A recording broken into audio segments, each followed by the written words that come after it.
আসসালামু আলাইকুম dear audience. আমরা এখন যেখানে আছি সেটা হলো একটা কিচেন।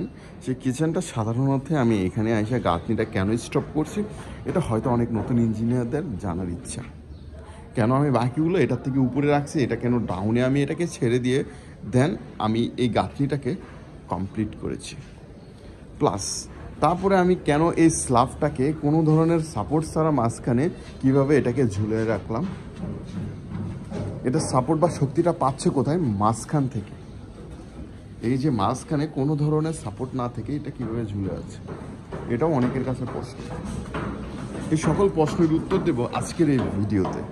কত রাখতে হবে আমাদের গ্যাস স্টোভের স্পেসটা, কত রাখতে হবে আমাদের সিঙ্ক প্লাস আমাদের সেলফটা।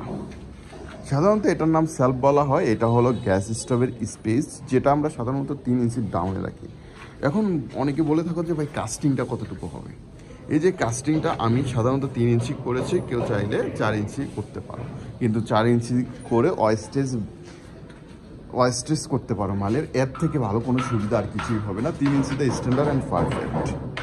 এখন আসো এটার সাপোর্টটা, আমি সাধারণত যদি সাপোর্টটা বিবেচনা করো, আমি এখানে গাঁথনির উপরে আমি এটার সাপোর্ট দিয়েছি, দেন এখানে আমি পরবর্তীতে ক্যাবিনেট আকার করে নিচের থেকে গাঁথনি করে ক্যাবিনেট করে দেবো, যার ফলশ্রুতিতে এটা একটা সাপোর্ট পাবে।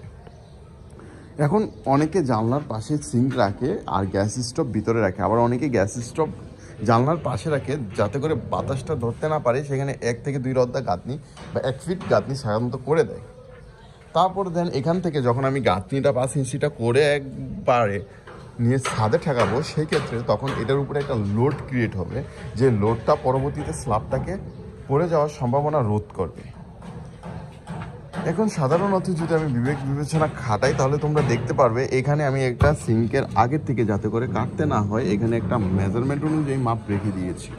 আমি সাধারণত 16 রেখেছি। কেউ যদি লাক্সারিয়াস বা স্ট্যান্ড মানে হাই বেসিং বা সিঙ্কগুলো ব্যবহার করো সেক্ষেত্রে সিঙ্কগুলো ব্যবহার করো সেক্ষেত্রে এটা সাধারণত 20 থেকে 22-24 রাখাই পারফেক্ট হবে। এখন আসো এটাকে আগে কাটা ভালো না পরে কাটা ভালো, এই যে বিষয়টা, এই বিষয়টা সম্পূর্ণ ফ্ল্যাট ওনার এবং ল্যান্ড ওনারের এবং তাদের মত অনুসারে করাটাই উত্তম। এখন অনেকে গ্যাস স্টোভটা এখানে রাখলো আর প্লাস সিঙ্কটা পাশে দেয়, অথবা গ্যাস স্টোভ এখানে দিয়ে সিঙ্কটা এখানে দেয়, তাতে একজন মানুষ সচরাচর কাজটা করে নিতে পারে, করতে পারে, কিন্তু এটা সম্পূর্ণ ভুল পদ্ধতি। অবশ্যই যখন কেউ গ্যাস স্টোভে কাজ করবে তাদের পাশের যে সিঙ্কটা সেটা আরেকজন ব্যবহার করে সেই দূরত্ব মেজারমেন্টটা মাথায় রেখে দেন কাজ করতে হবে। এখন আসো আমরা যেই সেলফটা সেটা মেক করি, এটা এখান থেকে এটার লেন্থটা কতটুকু পর্যন্ত হয়ে থাকে। আমি সাধারণত 20 রেখেছি, কেউ চাইলে 24 রাখতে পারো। তারপর এটার হাইটটা কত হয়, আমি এটা টাইস সহকারে 30 বা 31 পর্যন্ত নেব। এটার উপরে টাইস হবে, সেই টাইস পর্যন্ত আমার হাইট নিচ থেকে 31 হবে। তাহলে এই যেই গ্যাস স্টোভ, সেই গ্যাস স্টোভের যেই নিচ থেকে উপর পর্যন্ত হাইটটা সাধারণত আমি রেখেছি 24, আর 3 যোগ করেছি কাস্টিংয়ের জন্য, তাহলে 24 আর 3 হলো কত, 27। আর এইটা আমি এটা 3 ইঞ্চি আপ রেখেছি 27, তো 27। আর সাধারণত যদি আমি এটাকে 27 থাকার ফলে এই যে এই হাইটটা 24 আর 3-এ 27, আর 3 যোগ করে নাও 30, তাহলে এটাকে আমি রেখেছি স্ট্যান্ডার্ডাইজে 30, আর যখন টাইস করবো 1 ইঞ্চি পাবো, সেই ক্ষেত্রে আমার 31 বা 32 সামথিং দ্যাট ছেড়ে দেবো।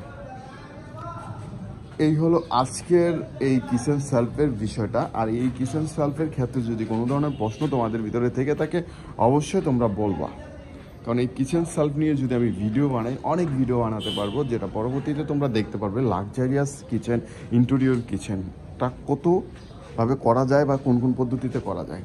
আরেকটা বিষয় তোমাদেরকে জানিয়ে রাখি যে এখানে একটা উনি স্টোর রুম করেছে, সেই স্টোর রুমের ক্ষেত্রে এটাও সম্পূর্ণ আলাদা একটা ভিডিও বানাবো, স্টোর রুম বানানো আর পাশে বাথরুম।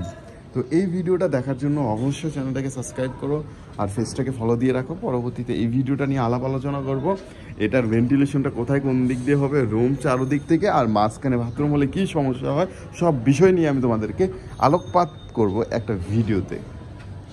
তো ভালো থাকো, ততক্ষণে চ্যানেলটাকে লাইক ফলো সাবস্ক্রাইব করে দাও আর বেশি করে শেয়ার করো বন্ধুদের সাথে, নতুন কিছু শেখার জন্য, নতুন ইঞ্জিনিয়ার আমাদের সমাজে বা আমাদের দেশে তৈরি করার জন্য। ভালো থাকো, সুস্থ থাকো।